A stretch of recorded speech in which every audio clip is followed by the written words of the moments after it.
All right, we're back. It's another Carolina podcast. I'm your host, Pearson Fowler. Chris Clark, Wes Mitchell, sitting across from me in the beautiful podcast studio, unnamed, unsponsored, Chris's basement. Is that what we're calling it? It's like the name of it, colloquially, even if it's not your actual basement. We'll keep it as that until further notice. Perfect. We're unnamed, unsponsored for now. For now, right.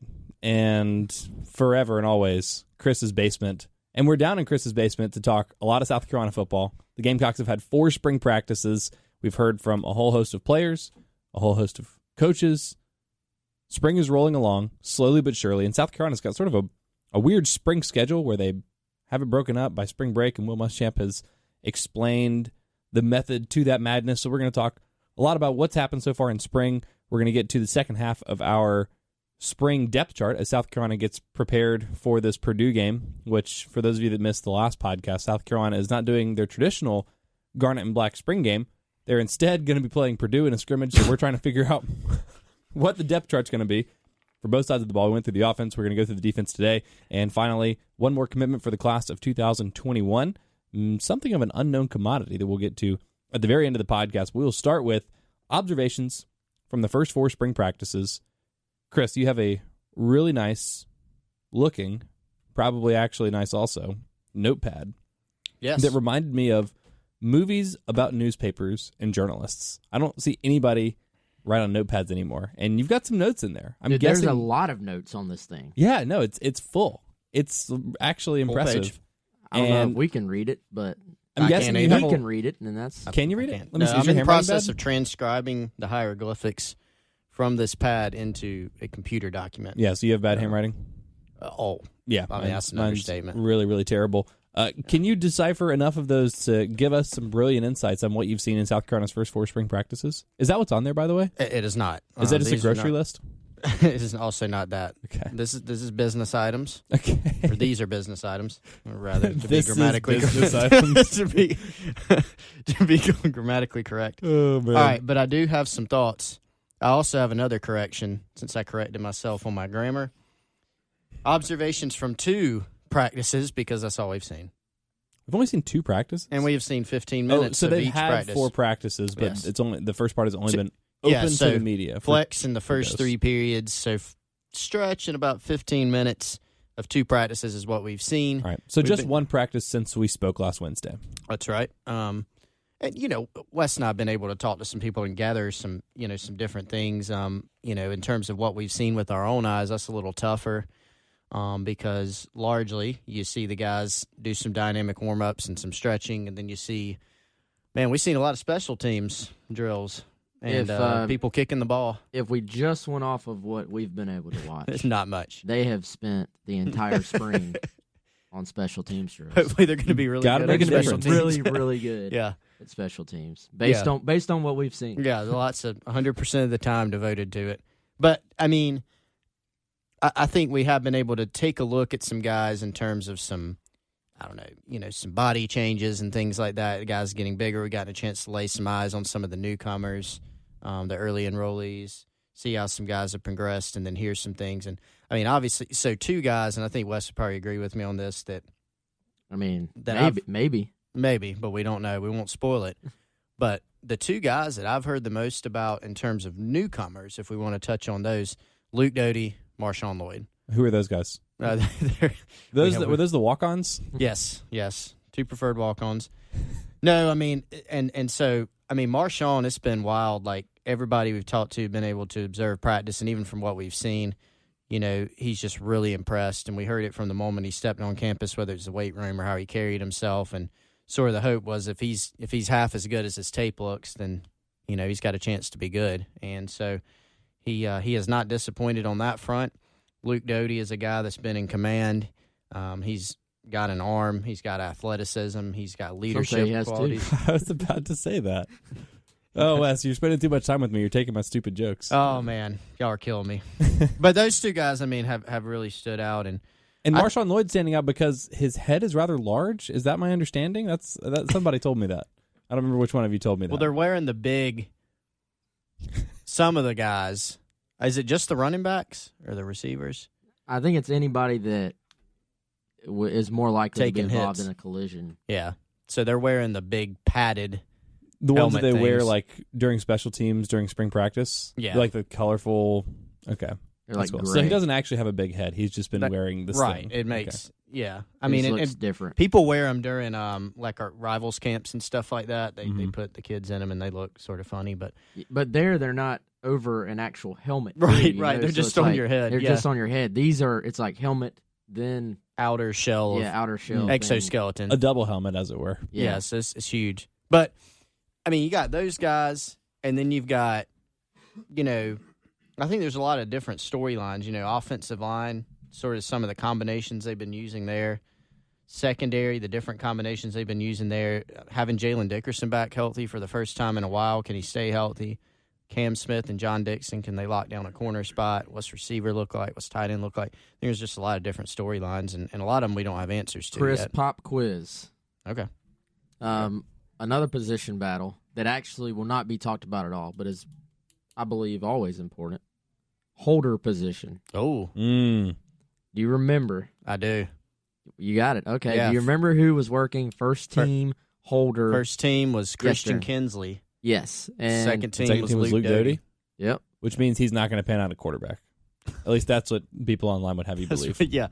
Why are we wasting him? Yeah, Christian Kinsley Wasted red is shirt on a originally holder. from Lexington, South Carolina, a redshirt senior, transferred from Kennesaw State. So actually, Didn't know that. seriously, may be a guy to know because that's a spot that's up in the air. Joseph Charlton did a great job with it last year, I thought, and has obviously moved on. I thought it was interesting, too, when Muschamp was asked about punter on Sunday. He was just like, we'll decide that in the fall. Like, he just didn't even really touch on it, which I believe was the way of – it's almost like unofficially saying, yeah, Kai Kroger's going to come in and beat everybody out. Mm-hmm. Is that good or bad?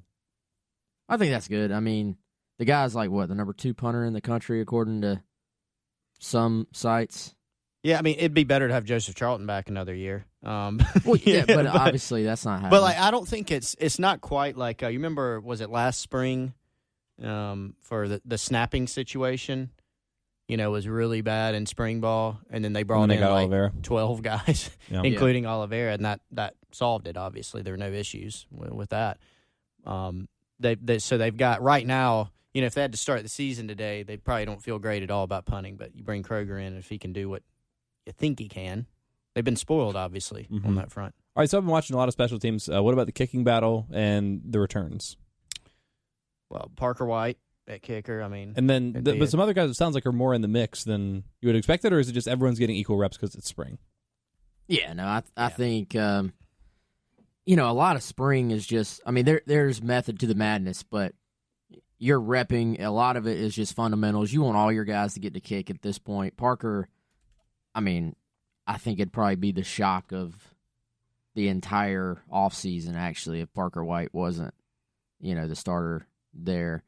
T-Rob talked about who was working at punt returner, I think, yesterday. Yeah. He said J.C. Horn, Shai Smith, Josh Van. Yep. Did he say anybody else? I think that was the three. That was the three. Those were the three you mentioned. I'm really having trouble with my agreement with my grammar.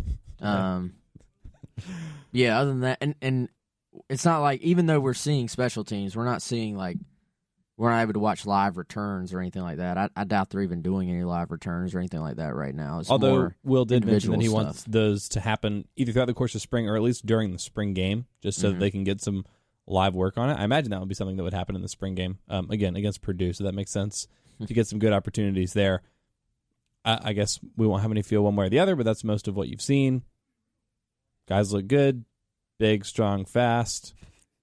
4 practices. Y'all have only seen 2 of them. And Carolina's spring break is next week. Is that correct? So we're recording this Wednesday morning, as usual. They're practicing Thursday morning and then are off until the other side of spring break. Confirm? Yes. Cool.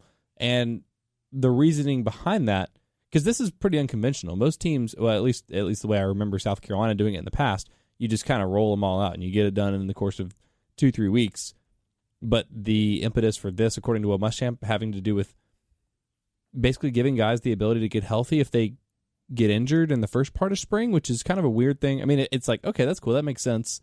Kind of a weird thing to build into your spring schedule Does that say to y'all that this is going to be a harder spring than it normally is? It's going to be more physical. They're going to have guys going a little bit harder, so the likelihood of someone tweaking something, getting injured is going to be greater, and therefore it's necessary? Or does it have as much to do with the recruiting part of it as the actual football part of it?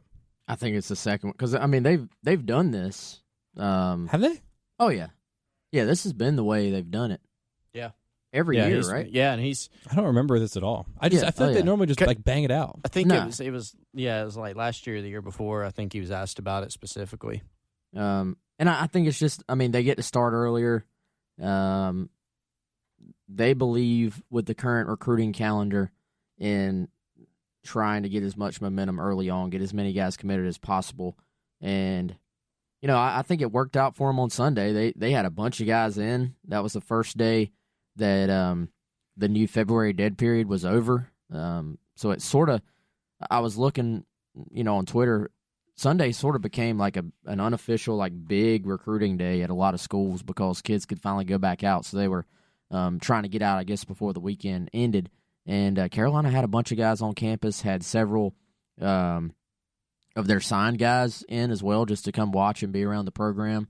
And, yeah, I think it's just as much about recruiting as anything, Chris. And then, like he said, you can, if you spread it out, there's a better chance of guys actually being able to practice if something does happen. Do you not risk losing continuity? I don't think so. I mean, you mean with the layoff? Which is like with breaks in between, and I mean they only have back-to-back practices a couple times. It's like they always have a day off, and I guess it's good to, you know, rest and stuff like that. And you're not going to lose everything in a day or in a week, but it just seems like you would want to just be building towards something rather than having these like seemingly sporadic, spread out practices for like a month and then playing Purdue at the end of it.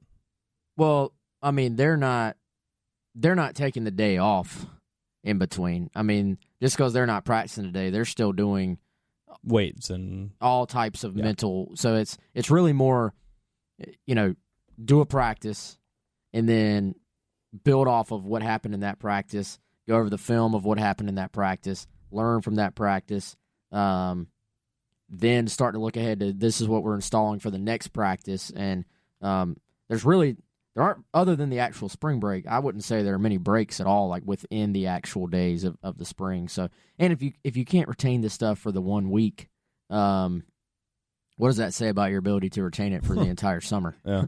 So, I think it's unique, but I get the logic. Like I don't think it's a bad idea.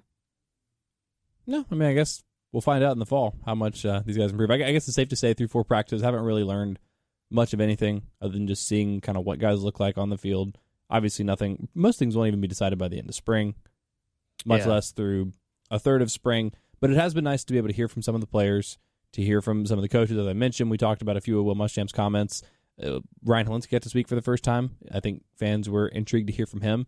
And I think he said all the right things in terms of not focusing on last year, but reiterating that that's something that sticks with him. That's something that he's thought about. That's something that they are aware of in terms of the necessity of moving on. And that's always the one thing that I've wondered, and maybe that's a better question for someone, you know, like Eric Kimry, who played and had to go through like the super low lows and then eventually made it back to, you know, not quite the highest highs, but what they got, like 8-3 one year, 8-4, something like that, went to a bowl game. Just what the balance is between. Yeah, they were 8-4, 9-3. I mean, at the time that was a. Yeah, it was tremendous. And then after, you know, a 1-10 season and a winless season or whatever it was. So obviously, again, someone like that, or, you know, Langston would understand a little bit better, but I'm always curious in the balance of focusing on what you did wrong last year for the sake of improving and also just moving on. And I mean, I think Ryan said, you know, the right things in terms of balancing those, but I've always just wondered personally what that balancing act is.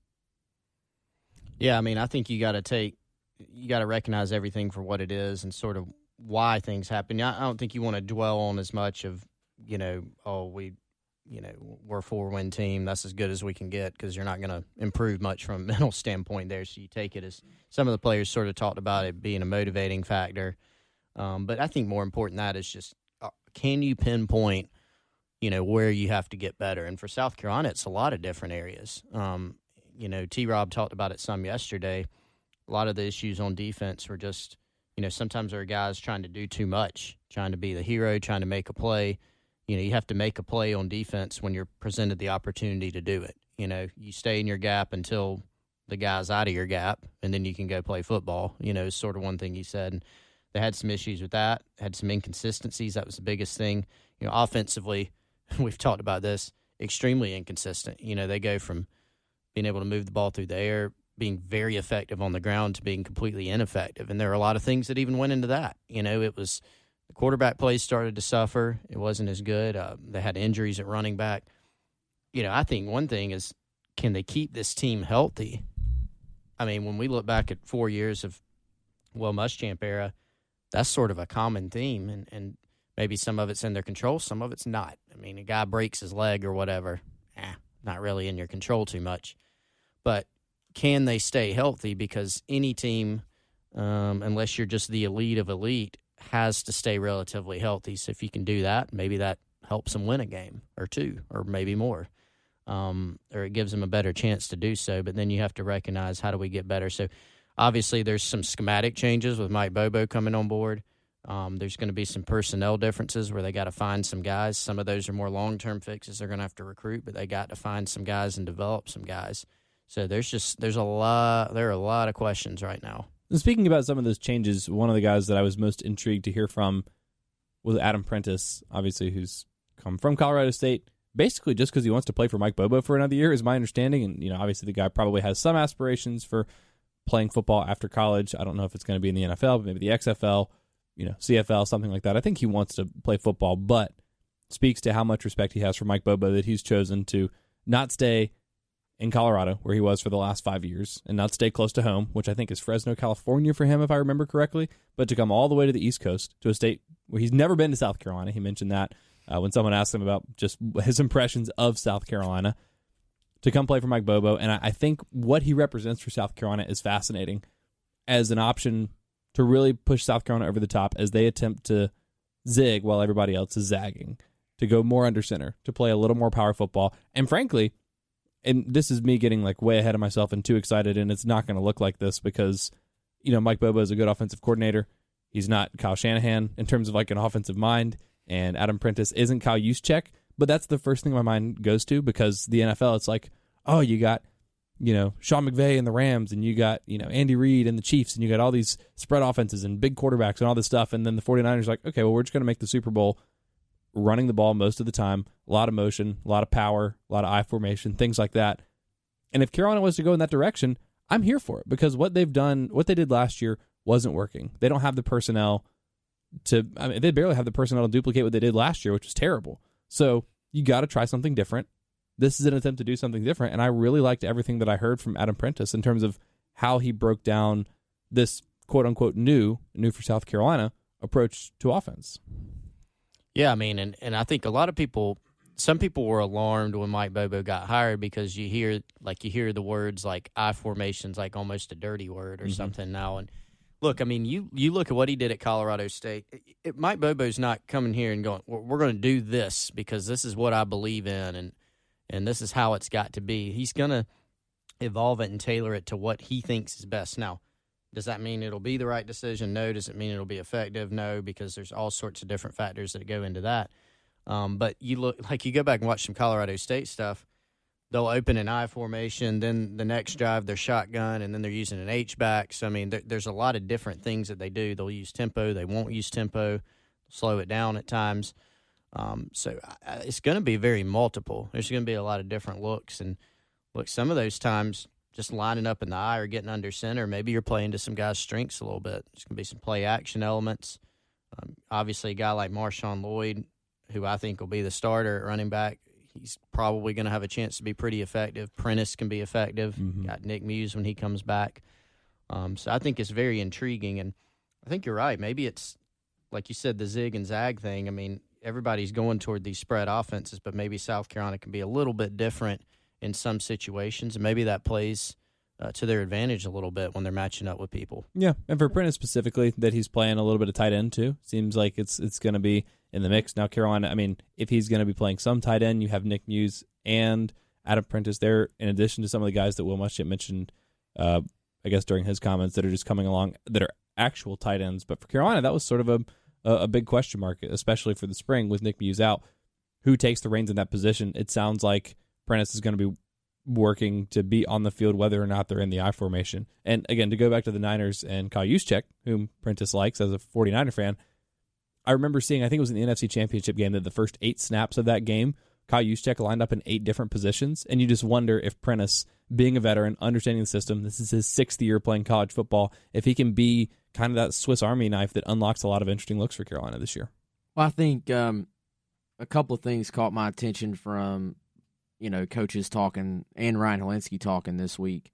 One thing Muschamp said a couple of different times was that this is a huge spring for them as far as evaluation of what they can do as far as personnel and what makes sense for them and what their guys are comfortable doing. And the other thing was I didn't realize that Ryan Helinski as a sophomore did play in a pro style under center offense. That's something he mentioned. I thought, you watch his junior tape, senior tape, I thought, this was a guy who just did, catch it and throw it, shotgun. There's a lot. Not that there's not footwork to playing quarterback in the shotgun, but it's just a lot different to be under center. You have to turn your back to the defense, which is something a lot of guys that are in the shotgun are not used to doing. But when you're going play action, you are having to do that, and it changes the reads a little bit. It obviously changes the footwork for dropbacks. I thought that was going to be all new to him. Apparently it's not, which I think is a good thing. He said it actually sort of like the muscle memory just came back for him pretty quickly. When we do watch the open practices or the open portion of the practices, it seems like footwork. When they're just out there warming up, their arms just throwing with each other. Bobo, we obviously can't even hear it, but just looking at where he's pointing and what they're working on, it seems like the footwork is a big part of what they're focused on right now. They had to do this drill, yesterday where they're basically running their legs through a net, and then after they get through, they have to turn and throw the ball, into one of those catching nets. And the entire focus seems to be on, making sure that their footwork is right for this stuff. So I think that's an interesting. I think there is a bit. I don't know if I should say pressure, but I think the onus is on Bobo to find the fine line between we're doing some new things for South Carolina, some different things for South Carolina, but to make it to where it's seamlessly implemented for them, considering some of these older players on offense, this is their third scheme, at South Carolina. I think you got to take a little bit of it off the kids and put it on this offensive staff to implement the right stuff, to where you're not overloading them, but you're still doing some things maybe teams aren't as used to anymore. But I did think Deshaun Fenwick, he talked on Tuesday when he was asked sort of, who's caught your attention. He mentioned Adam Prentice. He's like, this guy is a fullback. Like this guy can rock you, and they've seen that in the cock drill as they call it. This dude's the real deal. So I think there are some intriguing things you can do. I still go back to wide receiver. For me, is like the biggest question, concern, with this offense. There's at least at all these other positions we're talking about, even tight end. I think there are the workings where you say, okay, you maybe don't even know who it's going to be, but there's several guys competing for particular spots, and you feel like, okay, they're going to get production. Wide receiver, I don't know if you necessarily are saying that right now. No, I mean, I think if you are saying anything about that, you're saying, yeah, you probably can't and aren't projecting to get a whole lot of production out of that group just because you don't know what you're going to get. I mean, Shi Smith is the most proven guy there, and as bad as his season was last year, there's no reason to be optimistic to Kieran Joyner. Yeah, cool in space, maybe, possibly. He's still learning the position basically from scratch. Xavier Legette, maybe. Josh Vann coming off a season in which he led the SEC in drops, or was top 3 in the SEC in drops, and only had like 40 targets or something like that. So a long way to work back from a significant sophomore slump for Vann. I mean, it's kind of a mess. But if Carolina can be under center more, if they can be like a 60-40, 70-30 running team, that makes everybody's job a little bit easier. The wide receivers don't have to do as much. Let the play action do the work for you. Let the quarterbacks do the work for you. Let the scheme do the work for you. But a long way away from knowing if that's actually going to come to fruition. And if you know what, if I'm one of these freshmen coming in at wide receiver, Ja'Cory Caldwell, he was at practice on Saturday watching, and I think Sunday. I think they wanted, Jordan Burch was there, Alex Huntley was there. I think somebody else. I can't think off the top of my head who was supposed to be there. Rashad Amos was there too. Okay, Rashad Amos. Yeah. I think there was a reason those guys in particular were there. I think you're telling them, hey, do everything you can before you get here because there's going to be an opportunity to play. Ja'Cory Caldwell, not necessarily the most highly recruited guy in this class, but I think of the guys coming in, he's one that they're very high on. Rico Powers is one they're very high on. I think whatever you can do mentally, physically to get yourself ready, if you're one of those guys, I think you're saying there is a huge opportunity to come in and at the very least, be a backup wide receiver. If you're Xavier Legette, you need to have the best offseason, of your career because there's a chance to come in and catch a bunch of passes this year if you make that jump from freshman to sophomore.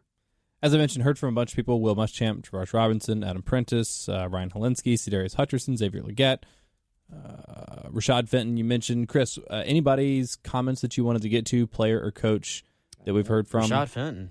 Huh? What did I say? Oh, Deshaun Fenwick. There you go. Similar. Fenton. Yeah. Super Bowl champion. Rashad That's Fenwick. right. That's right. No, Deshaun Fenwick. A bunch of people we've heard from. Anybody else's whose comments stuck out to you, player or coach, that you wanted to get to? DeCarrion Joyner, working at receiver, is an interesting deal to me.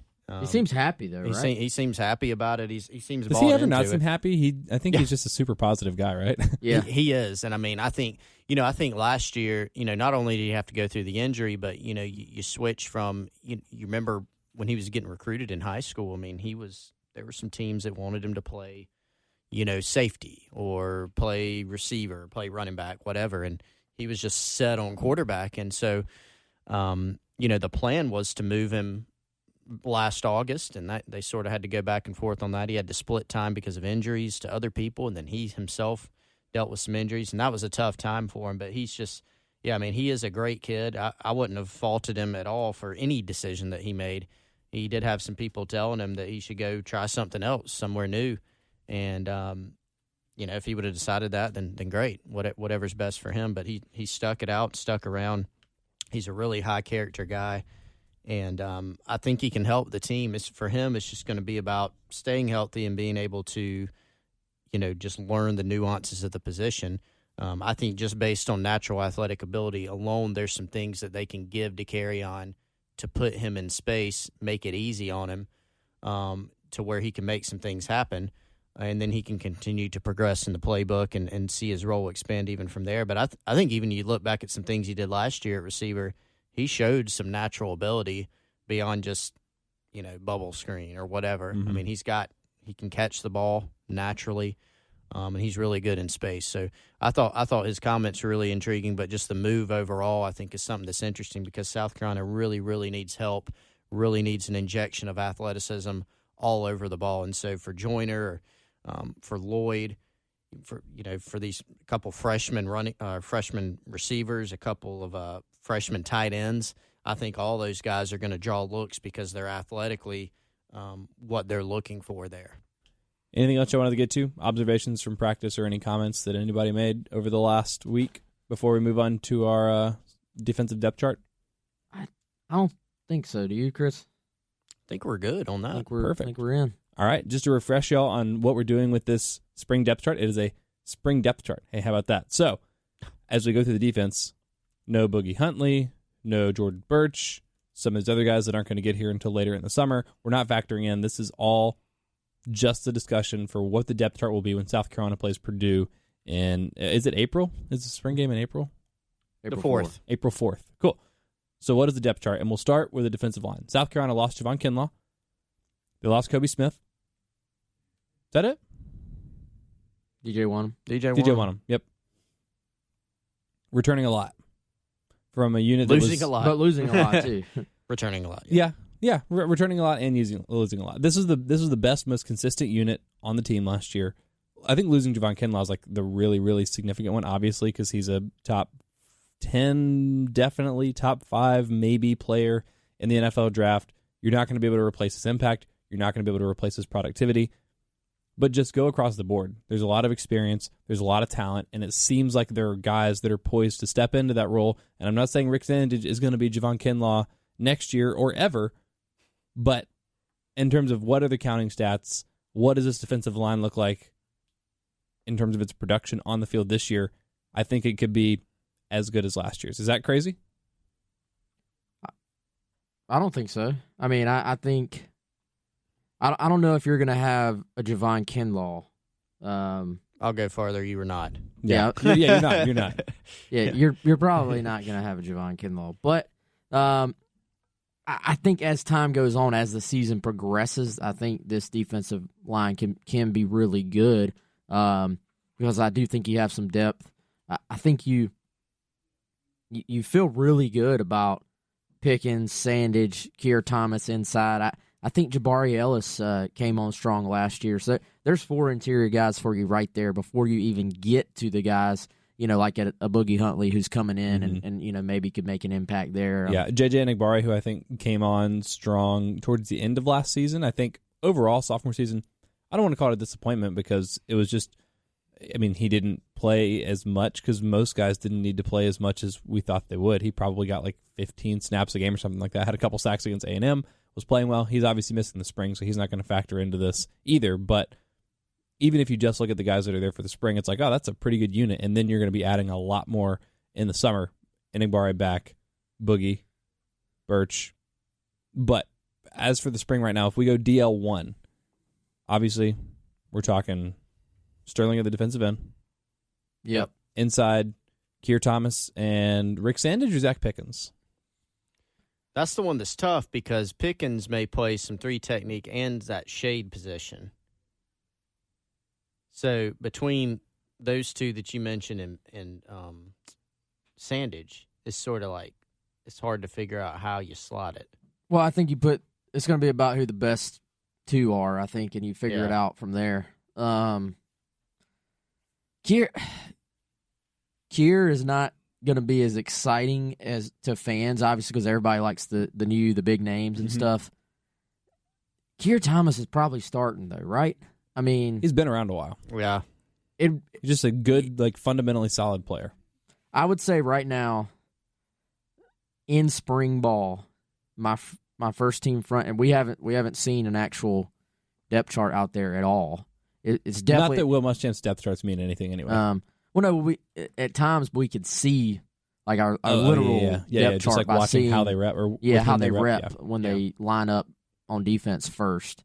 And I would guess it's probably Aaron Sterling, Keir Thomas, and Sandage inside as the older player, and then Brad Johnson as the starting buck for this Purdue game. Really? Yes. Over Fitton. Yes. I've heard. Well, I don't know. I just feel like I've heard a lot about him. I feel like it's been a lot of. Yeah, it's just Fitton hadn't played. Yeah.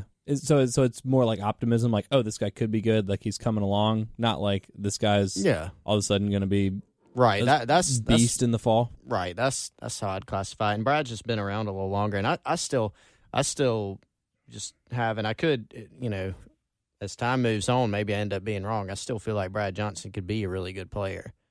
I think he brings some interesting things, but it hasn't happened so far. His first year, he wasn't ready. I mean, he really needed a red shirt, forced into action, and so, here we are in his red shirt junior year, and so I think he's got an opportunity. But I think it's open later on for Jordan Birch to come in. That's getting ahead of ourselves, but I think he's going to factor in. And you sort of got that vibe when T-Rob was talking about Buck the other day. He's asked about it, and he's like, well, we got Brad and Hot Rod working there, and, you feel like they're still trying to find – I mean, losing DJ Wanham there is pretty significant too. He was so technically sound. You did not have to worry about him blowing assignments. He could give you some pass rush.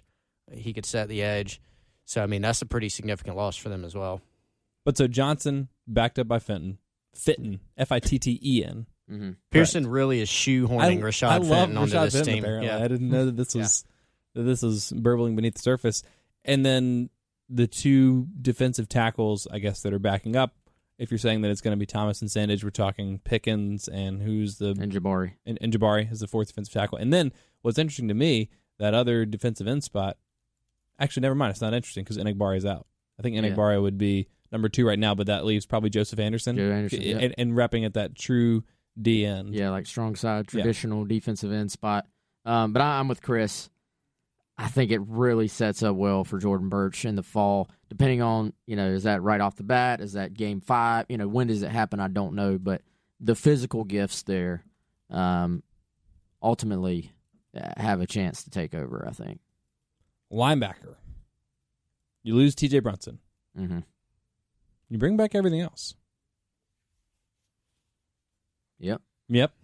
Right. A unit that was better last year than they were 2 years ago, although they couldn't have been any worse than they were 2 years ago. You bring back a guy in Jamar Brown that I think people were high on, that played some early as a freshman and then kind of, I feel like saw his playing time kind of tail off towards the end of the season. But most importantly, you're bringing back Ernest Jones again. You're bringing back Sherrod Green, who made a big leap from his sophomore year to his junior year, who I think is expected to factor in. And if he can make the kind of leap that he made from sophomore to junior year to his junior to senior year, I think he's going to emerge as a really, really solid option for South Carolina.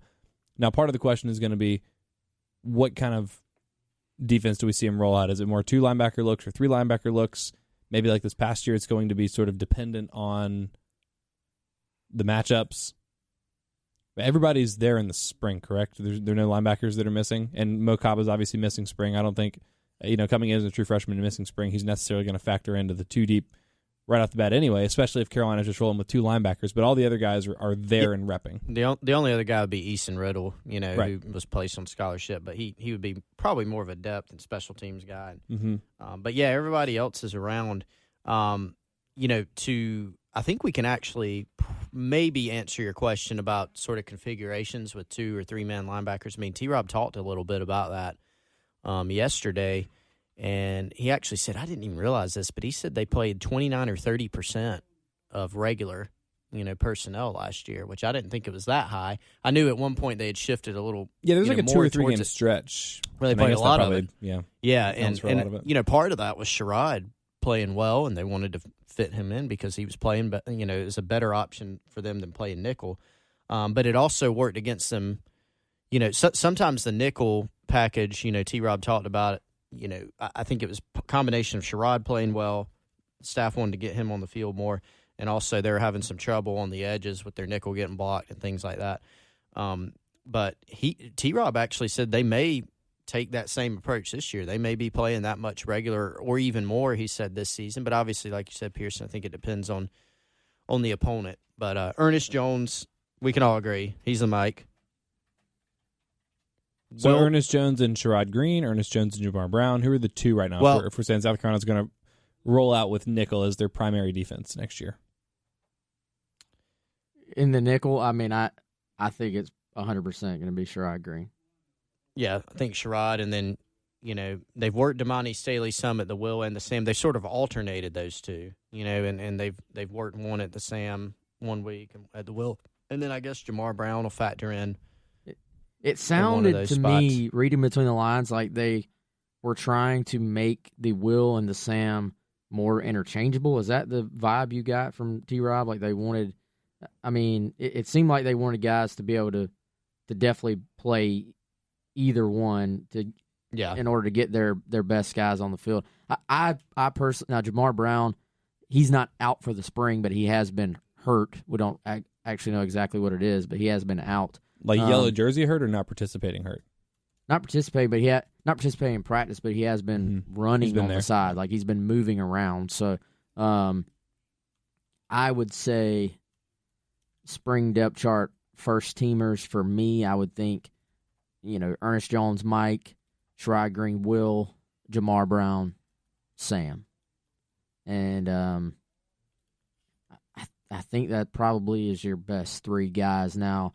What was the story with Jamar last year? Because it seemed like there was a lot of expectation that he had a lot of upside. He's clearly an athletic dude, and did seem to get more action early in the season than later in the season, which is interesting because you feel like a young player. Well, he was banged up along the way, as well. But typically you see your playing time increase as a young player as you get more comfortable with the defense. Was it just? I mean, it was just injuries. Is that what you're saying? From what I remember, yes. I don't remember the exact injury, but I remember him being banged up, and and Sherrod came on so strong as well that, I mean, your three guys, TJ, Ernest, and Sherrod, I think they wanted them on the field pretty much as humanly possible, I think. So no cause for concern there. You expect him to have a strong sophomore season and be a solid backup in the linebacking core? Yeah. Or starter, depending on whether it's depending on 3 or 2. Yeah, what you're in. I think they're high on him, man. I think, and even though Mo Kaba's not going through practice, there's something different about that guy. There's something special about that guy, the way people talk about him, his approach to the game. Very intelligent kid, very football smart kid. I think Mo actually factors in eventually, as we sort of look ahead. But right now, I think Rosendo Lewis, probably your backup, Mike, as far as the current guys that are there. Damani Staley, I guess your backup Will. I don't know who your backup Sam would be right now. Well, then you've got, depending on the personnel, they have that Sam/Buck classification, right? So they classify it that way, but I feel like we've never seen Brad Johnson line up. No, the only one that was Danny Fennell. Yeah, did it, and that was about it. Yeah, I think. In a game situation, Bryson Williams and Bryson a couple of years ago did it at times. So it's sort of but then they don't really have that hybrid kind of player. Doesn't seem like right now. Although, what's Brad Johnson? Do you have any idea how much he weighs?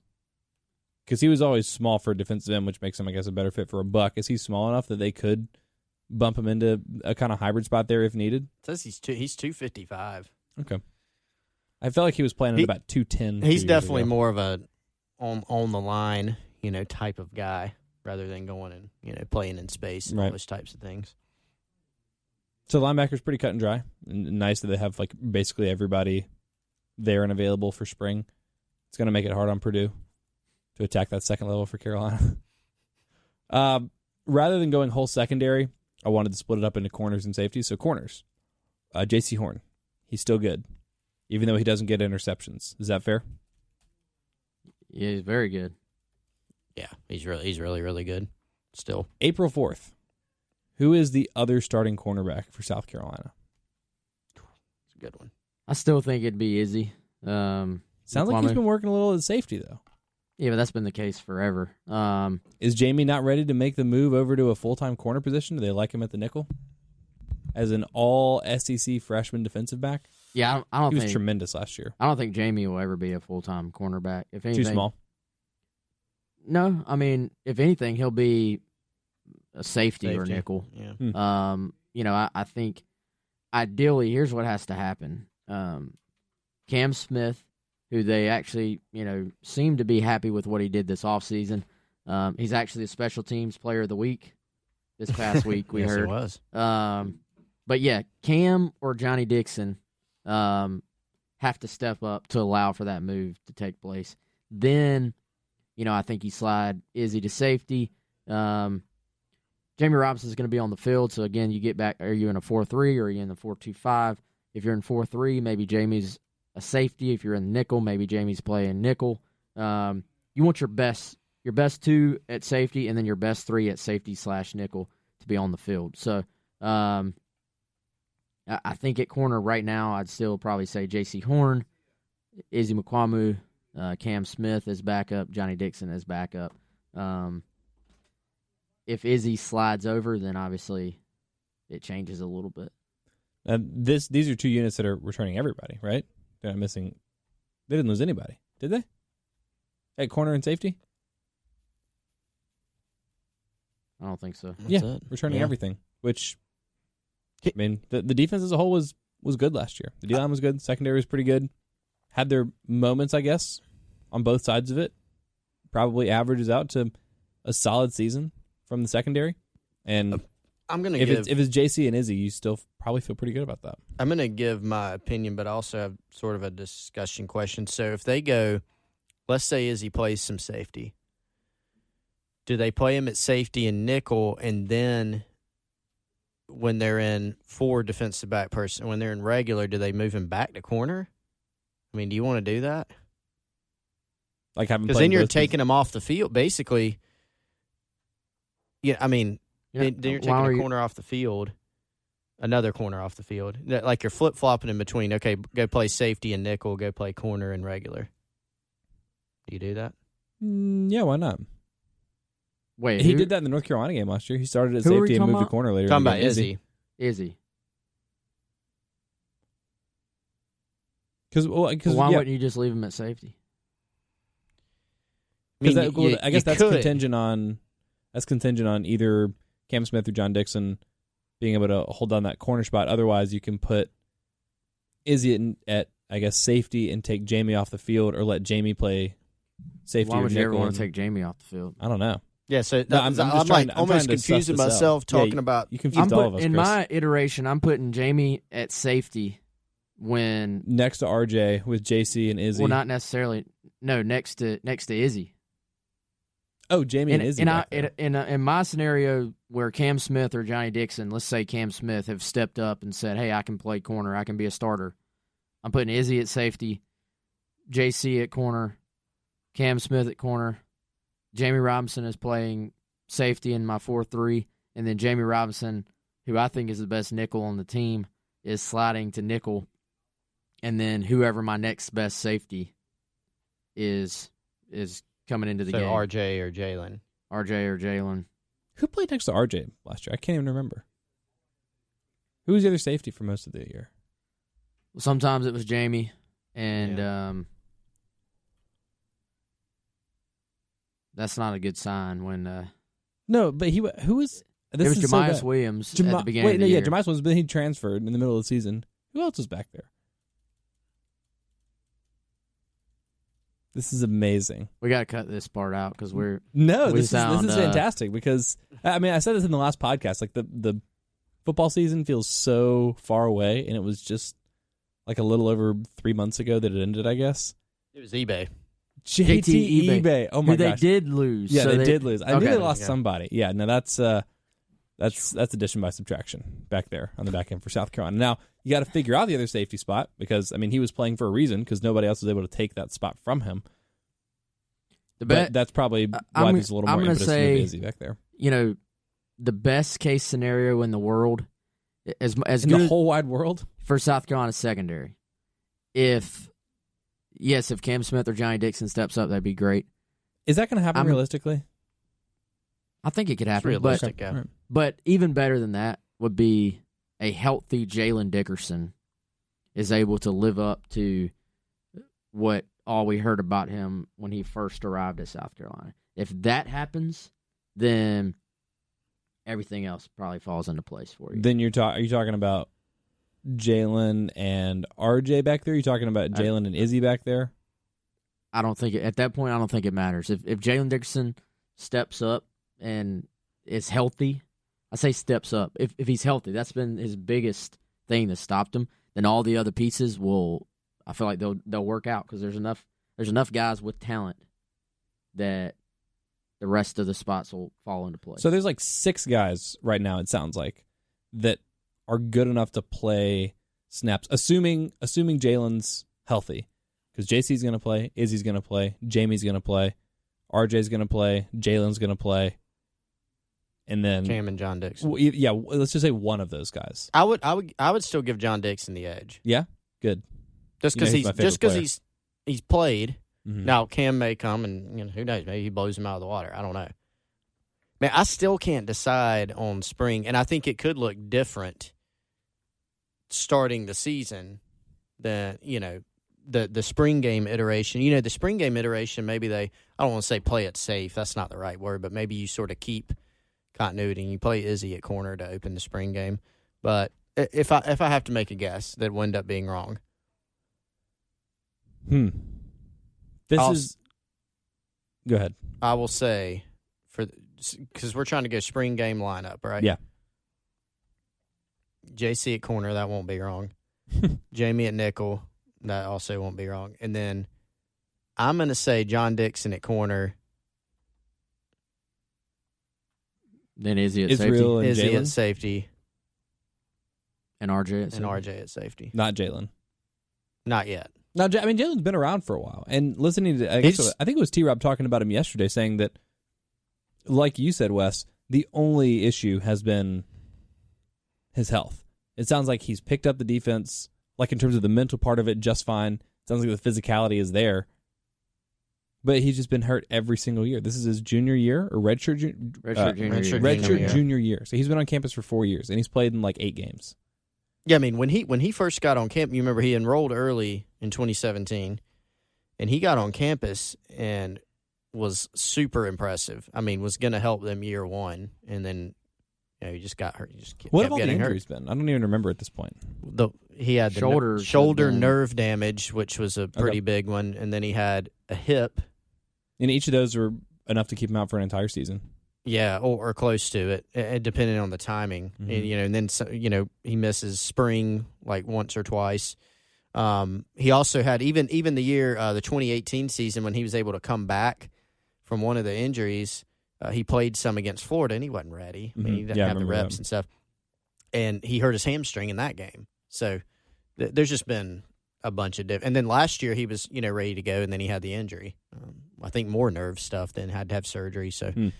So it sounds like he's the guy that both of y'all are going to circle and say this is the potential X factor in the defensive backfield for South Carolina, as someone that, like, they have enough back there. They have guys. They have bodies. They have experience. And they have talent and length and all those things that you look for, that it's like a fine unit. But if Jalen is good to go, that might push the unit over the edge from being, a solid secondary to a good to very good secondary. The more we're talking about it, the more we talked about the offense last week, the more questions I had. The more I was like talking through it, I was like, man, there's a lot of questions. Mm-hmm. The more we talked about the defense, the more I've sort of convinced myself they got a chance to be pretty good defensively, and that there's enough depth where you feel comfortable, even if because you're going to have guys banged up. We all know that. That you're probably fine.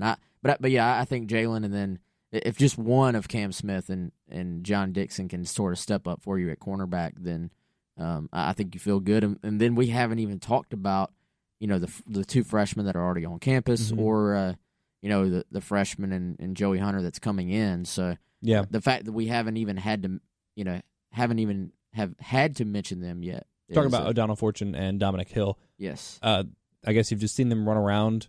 Do they look the part? Yeah, they look the part. To me, OD needs to gain some weight. Dominic looks a little bit thicker, maybe a little bit more physically ready to contribute. Dom also was the more highly recruited guy. Oklahoma was pushing hard to try to flip him from South Carolina. That's that's from like watching 15 seconds of drill work. That's not really based on anything, but just my gut instinct watching him. Dom looks like the guy who's maybe a little more, at least physically, ready to contribute.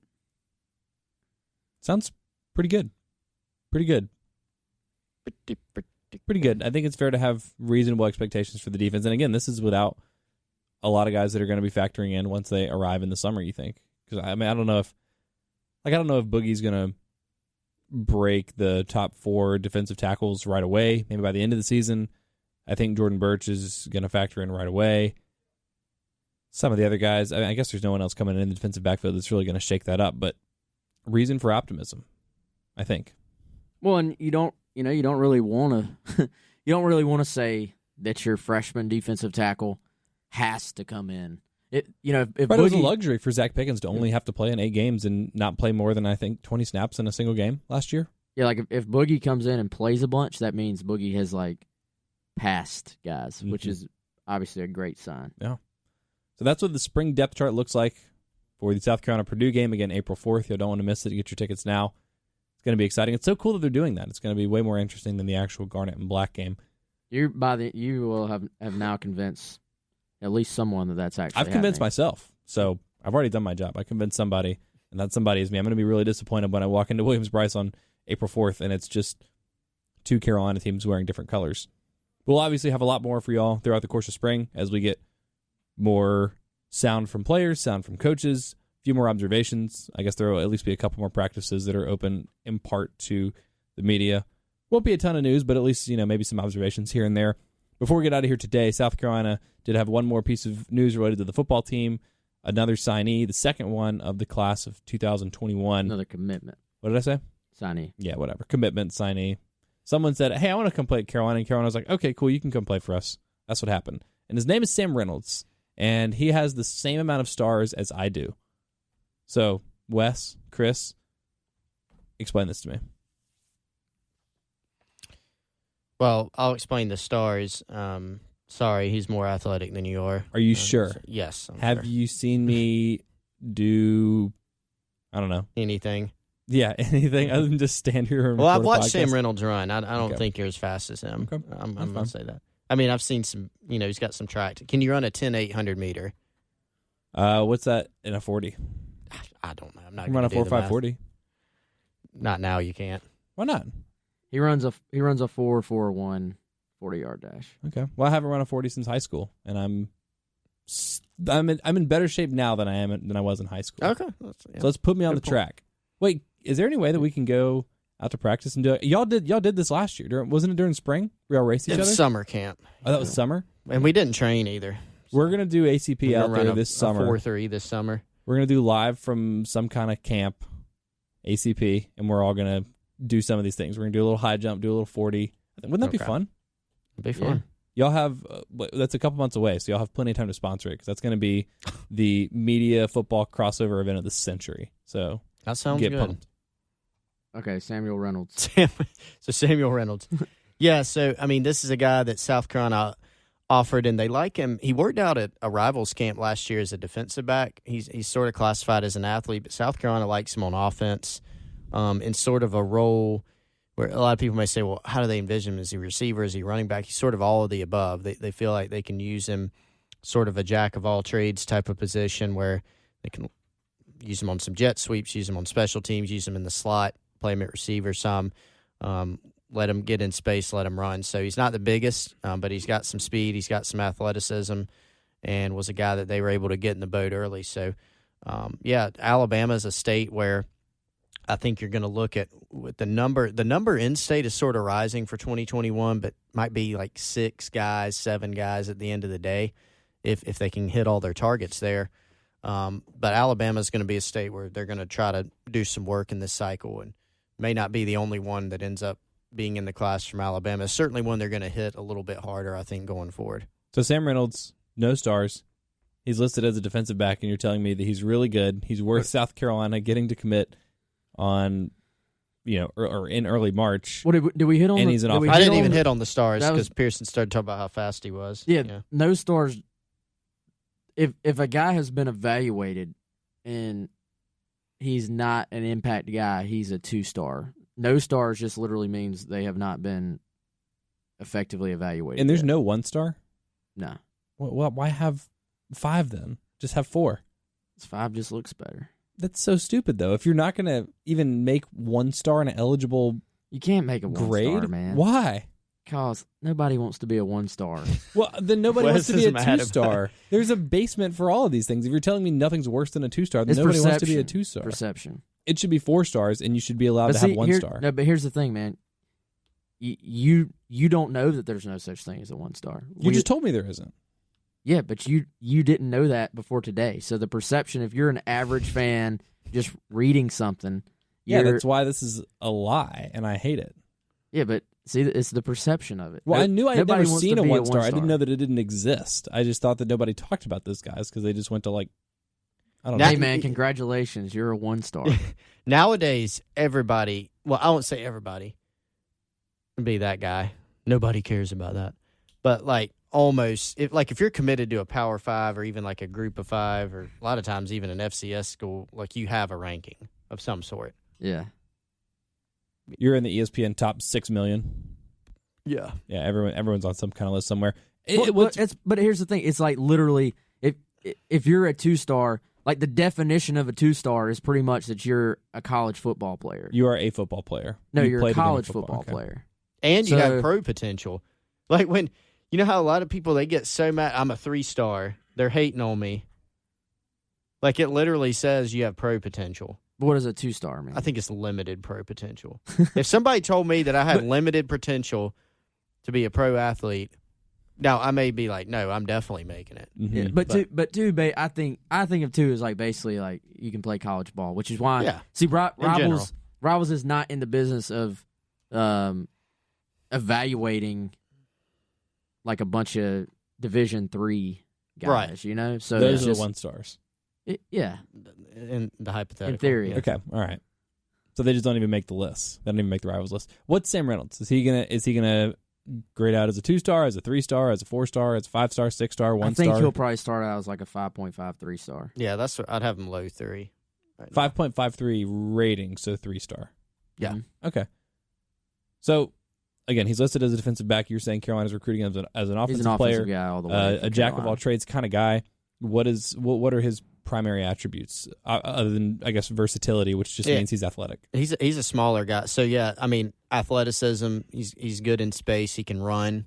So those are really the main things that you look at, is just someone you can sort of get into space. He's not going to be a guy that's every down running back. He's not going to be a vertical downfield win one-on-ones threat. He's a guy that you've got to utilize in a certain way and get him in space. Well, I think speed will be a priority in this class, and but I think 4.41. That's not like he's not like a burner.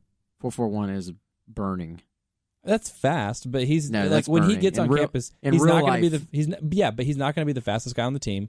He's not going to be the fastest guy in the conference. He's not going to be the fastest guy in any game that Carolina plays. He'll be close to being the fastest guy on the team. I'm wondering what the process is, because he's someone that, like you're saying, Chris, doesn't necessarily fit anywhere. You kind of have to call plays for him or build parts of your offense around him. And he's fast, sure, but he's not, Percy Harvin. He's not Tyreek Hill. He's not someone that's going to break the game open necessarily with his speed. He's not someone that other teams are going to have to game plan for. Was Carolina afraid that if they didn't get in early with Sam Reynolds, that he was going to go to like a Georgia or a Alabama or Clemson or something like that? Or did they just like him and he liked them, and so they just went ahead and, I mean, I guess it's not a signing, it's just a commitment. I'm just curious, like when Carolina gets in so early on these guys that seem like marginal, it feels like they could get these guys later in the game to sort of round out a class rather than having them go ahead and occupy a slot that could go to someone that's better. I mean, yeah, but you can't look at it that way, because no, they're not. I don't think they're sitting around saying, well, if we don't take this guy now, he's going to, I mean, nowadays, commitment, I mean, for these guys, it's a two-way street, and South Carolina will continually evaluate their class. We've seen instances of that where some guys, and I'm not saying he's going to be one of them at all, but we've seen that they continually evaluate. And if a guy has, say, a bad senior season or something, or he's not playing up to par, you may see him go somewhere else. We saw that. We've seen that several times. We may see him pick up other offers. We've seen that too, and go keep looking around or go somewhere else. And so, really, it's as simple as this. If you've got a guy that you feel like can help your team, you take him whenever he wants to commit. And then you take him and you continue to assess it from there. I really think it's as simple as that. Yeah, because I don't think you can look at it like, oh, we can get this guy late. You either want him or you don't. And if even if someone commits to a quote lesser school, they're building those relationships. They're on that campus for the next, National Signing Day. Let's even say early signing period. December is 9 months away. So even if you say, well, we're going to wait. This kid commits to a quote lesser school. He's on that campus all the time for the next 9 months. He's getting comfortable. He's making plans with who he's going to room with. He's hanging out with those coaches, the commitments to that school, the current players for that school. It's not as simple as, hey, we're just going to bust in and be like, hey, we want you now. Especially if someone wants to commit now and you say, nah, wait. Mm-hmm. Well, it rubs in the screw wrong way. you. Yeah. Like if I want to commit and then you tell me no. Or what if, and I'm not saying this will happen either, what if a guy like Sam Reynolds or a guy like Sam Reynolds, what if we find out later in December or whatever, hey, Carolina could have gotten Sam Reynolds, and he they didn't pops want in him. the meantime and goes to and he goes somewhere else, yeah. And then all the fans are, PO'd. I think you gotta just trust. You gotta trust your evaluation, Trust what you're looking for, and then you live with it. We'll all find out if it's right or not, but you got to trust what you're looking for. And I do think speed, adding some more quickness to the wide receiving core is a huge priority for this class, and they liked him, and they went on him. So we'll see. Let's find out. Let's wait and see if other schools step in on this kid. T.J. Sanders, someone else. If we want to get into a little more recruiting, that they just offered in-state for 2021. First offer. Nobody else has offered, but the kid had a huge junior year. Was completely under the radar. Was more of a basketball player. Decided to play football. South Carolina has offered him. I guarantee he's going to have 10 FBS offers, probably more, ultimately. So the timing of these, and TJ Sanders, he's at Marion High School. He's a 0-star right now because he's completely unknown. Scrub. I think he's going to be I think he's got a chance to be a 4-star guy. So right now, as much as people talk about the rankings and whether they're accurate or not, I can tell you that right now, the rankings are not accurate at all because there's just not enough data on these kids yet. So you're constantly evaluating it. An inexact science or an art or whatever you want to call it. But 2020 class, still very, very, very, very, very far away from putting the finishing touches on it. Obviously, as you mentioned, the time it takes to grow an entire human being is how much time Carolina has to finish out this 2021 class. But they got Sam Reynolds. That's one way to put it. He's going to be fast, I guess, and good. I'm not down on him. I'm curious about the process because it's fascinating to me, and there are parts of it that seem somewhat inscrutable. So I appreciate y'all shedding some light on things. Good word. Thanks. Inscrutable. Appreciate it. That's your word of the day. Y'all go find a way to use that in your day-to-day speech. What is the definition of the word? Inscrutable? Yes. Like difficult to describe. There you go. What, are you looking it up right now? No. Oh, okay. I just figured if we were going to give a word of the day, you needed to give. Yeah. Well, let me make sure that's definition. I know, and that's essentially what it means. Trust yourself, man. May I Trust have your evaluation. The country of origin, Inscrutable, please. impossible to understand or interpret. Yeah. So anyway, stay tuned to GamecockCentral.com for any more updates on the class of 2021, but obviously more pressingly, any updates, a lot of player audio, a lot of coach audio y'all have throughout the course of spring, some spring updates, observations. The women's basketball team starts the SEC tournament this week. The men's basketball team is just finishing up their season, their regular season, big one over Mississippi State last night. Colin Taylor and I will be back on Thursday morning on the Hard Foul to discuss Carolina's win over Mississippi State, preview their season finale against Vanderbilt, and start to look ahead towards the SEC tournament. So tons of stuff going on GamecockCentral.com and the Gamecock Central Podcast Network. So rate, review, subscribe to that so you don't miss a second of the action. Thank you all so much for listening, and we'll talk to you next week. We went to the drive-thru at Wendy's, and this is like middle of the afternoon. He's like, yes, ma'am, can I get a bacon, egg, and cheese biscuit? And she's like, sir, we don't serve breakfast. He's like, can I get some pancakes? And I don't know why that story has like stuck with me for my entire life. And it's not even... That's definitely something I would laugh about.